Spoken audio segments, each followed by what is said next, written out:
I have this wonderful gentleman, Terry, who was in the Q&A earlier today here at the Santa Monica Fourplex, and he asked an amazing question. And I was wondering if you would mind, Terry, telling us what your question was and perhaps the answer that you got to that question. First of all, I'm Terry Tammin, I'm the former secretary of the California Environmental Protection Agency. And everybody must see this film. Everybody must take action.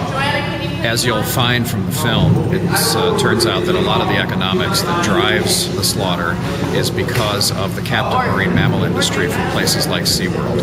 And so one of the first things we can do to change that dynamic is to boycott places like SeaWorld and demand from the government that we actually put an end to it. In fact, I'm going to talk to people in Sacramento about possibly running legislation in California to be the first state in the nation to ban the display of captive marine mammals. And as many things that happen in California go nationwide and worldwide, perhaps we can be that pebble in the pond that makes the change, but only if everyone supports that kind of a change by not going to SeaWorld, by understanding what's happening at places like that, and then by supporting that kind of legislation.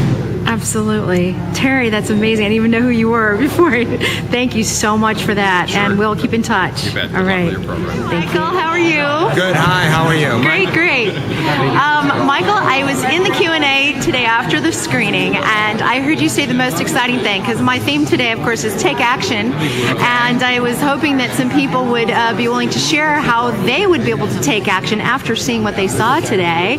And you said something really exciting. What is it that you said that you do? You work with? What I do is I educate kids. I go to elementary schools here in Los Angeles, and 20, 30,000 kids a year hear our program about the beaches and oceans and how they get dirty. And we show the kids pictures of all the happy fish, and then we show them pictures of the fish tangled up in the trash, and we make that connection for them about storm drain pollution. So they see how the trash that they drop on the street, how it makes its way down to the beaches and oceans and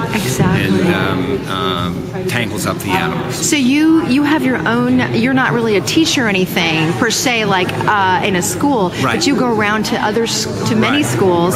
So you have an organization. The organization is called the Malibu Foundation for Environmental Education, and we've created an assembly program that we take to elementary schools. Excellent. Yeah. So will you be involved with the Gila Bay coming up in a couple weeks, or as a matter of fact, yes, I'm going to be a beach captain at Nick's Coffee Shop on Pico. All right. 8 miles from the ocean. So we'll send people your way. Yes, very good. And just to emphasize that the beaches, the cleanliness of the beaches starts many miles from the shore.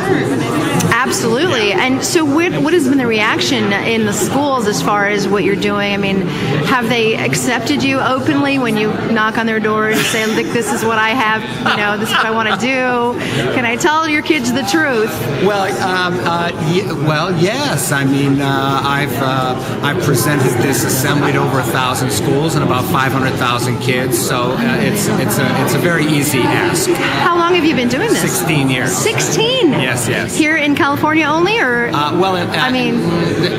Myself in Los Angeles, and then the program has been expanded to other cities in Los Angeles. Oh, phenomenal. Yeah. Michael, thank you so much, and I'm sure you're going to tell all those kids now to go watch The Cove as well.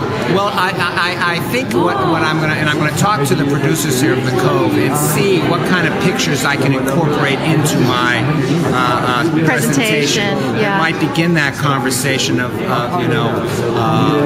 the choices they make for their vacation. Exactly. Now, do I go to SeaWorld or don't I go to SeaWorld? Sure. Now I want to have a conversation of, one of their shopping choices because we talk about shopping choices and how it has an impact. If you don't like six-pack rings, don't buy them. Exactly. You don't like, bad products, don't buy them. Well, if they don't like what's going on with the dolphins, here's another shopping choice. Right. Well, then don't go watch them in captivity. Thank you. Yeah. Oh, Michael, that was great. Thank you so much. And I wish you all the best with what you're doing. We'll keep in touch, and I want to get your information, make sure everybody finds out about it and goes to research about it. Thank you so much. Love to see your show, so make sure I do get there. Hi, John. How are you today? Hey, I'm good. Thanks so much for being willing to give your thoughts about the film today. I know you work with Michael in the organization that he's with, but you wanted to state your thoughts about the film today. Tell us what you thought about it. Well, it's an extremely powerful film. It inspired me, it moved me, and I urge anyone and everyone out there to see it, because this is an issue. This is about who we are as human beings and how we relate with all the other animals. And I also work quite a bit on this issue, so it's something that we're very close to being able to shut this down. Absolutely. We need people to come and see this film. We need people to be aware that this industry, if you go to SeaWorld or some of these oceanariums, what you're doing is that you're hurting dolphins and whales. Thank you. It's actually hurting them. If you want to experience them in the wild. Right. That's what we need you to do, because every time you put $1 down for one of those tickets, or $50, or you go spend $300 with your family, you're subsidizing an industry that is hurting whales and dolphins. So don't go to SeaWorld, don't go to any of these other places where dolphins and whales are in captivity, because you're hurting them. So come see The Cove. It's an amazing, powerful film, and I even think that younger kids can actually watch this film. Sure. There's been a lot of press that it is devastating in a lot of ways, but it's important information. I think we all need to see it and understand what we're doing. This is the leading edge of what's wrong with how we treat nature and animals. Yes. We need to understand this, the brutality of it, and it can be stopped. It can be stopped by the end of this year.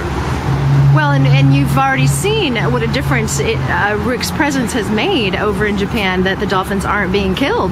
They're being captured. They're still going to the aquariums and things, but at least they're not being killed already. It's making a difference. Well, momentarily, it's definitely successful. A little Band-Aid for now, yeah. Yeah, exactly. To keep that going permanently. Exactly. We need to keep the pressure on.